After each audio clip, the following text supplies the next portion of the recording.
So the eagle-eyed of you will notice that I'm not filming in my usual filming location. Despite that, the wallpaper consistently runs throughout this flat. Unfortunately, not my choice. I've been moved to the bedroom today because I've got the washing machine on, and it is going to somewhat disturb the sound quality if I was to do it in the main room. Having said that, the lighting isn't quite as good in here, so it means you get a less picture perfect view of my face. I decided, given the aesthetics of my face, probably that would be a benefit in either way. So here we are, and I'm discussing Deontay Wilder versus Gerald Washington in this particular video. First and foremost, I want to echo some of the sentiments from some of my other YouTube commentators. I watched Wingy's video on this fight earlier today, shout out to Wingy. I watched Hatman's coverage of the fight, shout out to Hatman. And I think both of those guys kind of agree that this is actually a better fight than the original opponent, Ysis. Let me say, I wholeheartedly agree with those sentiments, and I actually think it's actually a far better fight than Ysis. In terms of Gerald Washington, let me start by giving you my perspective on Gerald Washington.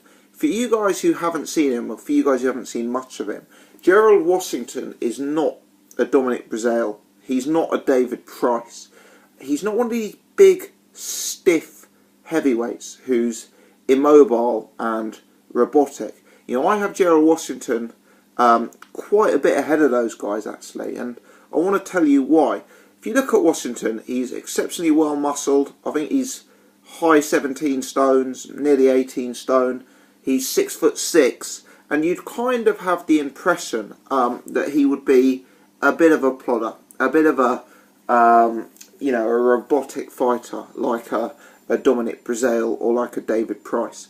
My personal perspective is that Gerald Washington is well above those guys. I watched his fight with Eddie Chambers. I watched his fight with Amir Mansour, which was actually scored a draw. But Gerald Washington, for me, has some real capabilities. I mean, on resume alone, I think the win over Eddie Chambers is strong. Eddie Chambers seems to be a divisive fighter. A lot of people really don't rate Eddie Chambers. I've always rated him quite highly in the heavyweight division. I've always thought he was a talented fighter, and Washington beat him fair and square. And that Mansour fight was controversial, but it really was what you liked in terms of the styles. But let me start by talking about Gerald Washington. For me, the way he approaches fights is almost more with a technician's mindset than a classic heavyweight puncher's mindset. For me, Gerald Washington is a guy who typically adopts a back foot approach to boxing. You see him gliding around the outside of the ring, circling, trying to fight on the back foot by throwing out a jab and looking to counterpunch. And he does really like to counterpunch, Gerald Washington. He is someone who, for my money, has underrated timing. You look at that Amir Mansour fight, I think within the first 10 seconds of the first round, you note that Mansour comes back and Gerald Washington catches him with a notable backhand punch. Washington, for me, has skills. He is not one of these immobile, stiff heavyweights. The guy has skills. He can move, he can circle around a ring, he has some defensive awareness, although we'll touch on that later on in the video. And yeah, he's someone who could potentially be a bit tricky, I think, in the heavyweight division. However, he's far from a complete article. I mentioned his defensive awareness, and what I mean by that is he's conscious about distance, and he's conscious about using his size to create gaps and create space. He's relatively square on, and he carries his hands low and wide, and that is not a good combination in boxing. You don't really want low hands, you don't really want wide hands, especially if you're square on. But to have low, wide hands when you're square on can potentially be a recipe for disaster. And because of that, Gerald Washington, it's fair to say, is relatively open to being caught, and that's something that you don't want against Deontay Wilder. He's also incredibly low volume, Washington. He's a guy who, some people think he has stamina concerns. Potentially they're correct, I don't know. But whether or not he has stamina concerns, Gerald Washington is certainly a guy who's low volume.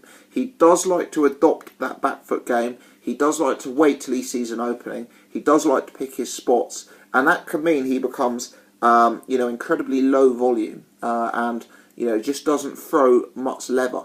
He's not necessarily what I would class as an aggressive heavyweight. He's a guy who is very much a thinking heavyweight. Picture, if you will, Tyson Fury in the Vladimir Klitschko fight. Gerald Washington likes to fight in a similar mould to that, in my perspective. Now, I'm not for 1 second suggesting he's as good as Tyson Fury. I don't believe technically he's refined. Defensively, he's a long way off. I also am not convinced that he's got some of the well-roundedness of Tyson Fury. The way Tyson Fury can switch hit, the way Tyson Fury can get low, the way Tyson Fury can fight on the inside. But Gerald Washington, he's that kind of guy, and he can be a tricky guy in the heavyweight division. Contrast that, if you will, with Deontay Wilder. Now, I've talked about Gerald Washington being this low-output, back-foot, defensive guy. Deontay Wilder is one of the most aggressive heavyweights you'll see. Deontay Wilder's going to come out, he's going to be throwing a high volume of punches, and a high volume of punches with bad intentions straight away. I believe Deontay Wilder is going to win the battle of the jabs. Wilder's jab has improved markedly in his last few fights. It's got real speed behind it. He throws it so quickly, it's like a speedball. And it's got immense snap to it that I don't believe the Gerald Washington jab has. Should the fight develop into Wilder chasing Washington around the ring, which is what I suspect, I think one of two things can happen.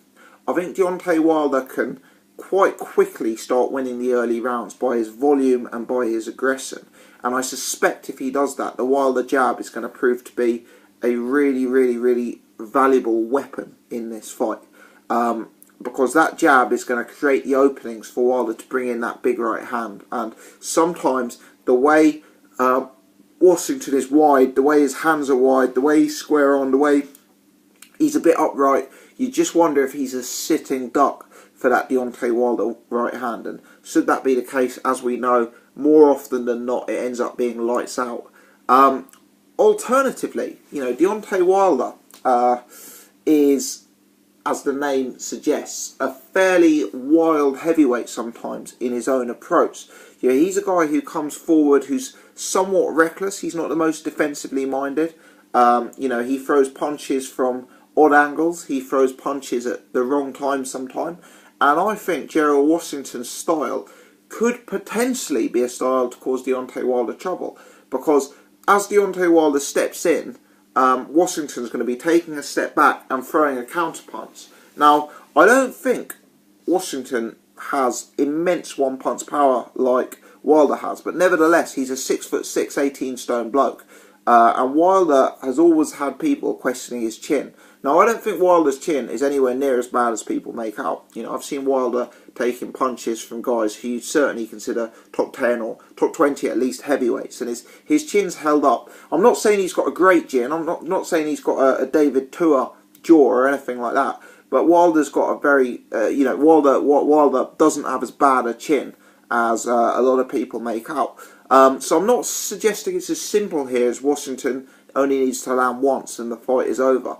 But I think that could potentially make the fight interesting. If Deontay Wilder is reckless, and if Washington is adopting that low output approach and looking for counter punches, I do believe Wilder's the kind of fighter where those opportunities will create themselves. So it's an interesting fight. For me, it's actually a more interesting fight than the Warriors fight, substantially so. You have to make Wilder an immense favourite. You really do. Wilder, for me, is the faster guy, the more athletic guy, the guy with the better experience, the guy with the more power. But in Washington versus Wilder, both guys are fighting something that I don't believe they've actually fought before in the professional ring. I believe most of these guys' victories come with them fighting smaller opponents, and now you've got two big guys in there. So I think that's a different dynamic. I suspect Wilder will be the one bringing the pace, bringing the heat. I suspect Wilder will be picking up early rounds behind his jab. And I think really the key question in the fight is Washington too square on and his hands too low, and is Wilder going to be able to catch him early, or is Washington's low volume back foot approach a potentially very, very useful tactic against Deontay Wilder? And can Deontay Wilder be susceptible for getting countered? I always suspected if Tyson Fury fought Deontay Wilder, Tyson Fury would emerge victorious on the basis that Wilder leaves himself open to a back foot counterpuncher. I have not seen anything from Gerald Washington that suggests he's on a level even approaching that. But the question is, does he need to be? You know, if Wilder flies in like he's done in the past several times in his career, you know, starts windmilling, for me, Washington does have the size, and he does have the timing, and he does have the technique to land a punch that changes the course of the fight.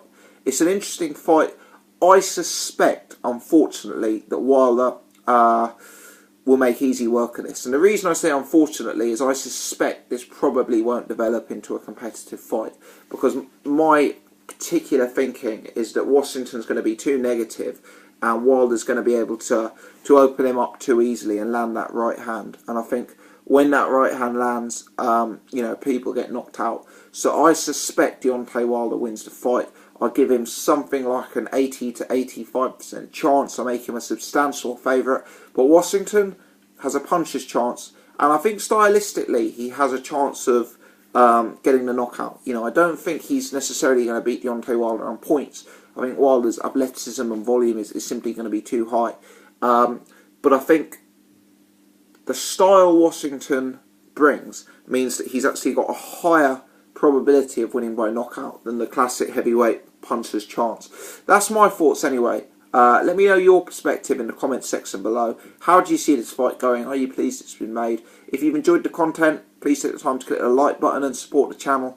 If you're new, or if you haven't done so before, please subscribe. Many thanks indeed for tuning in.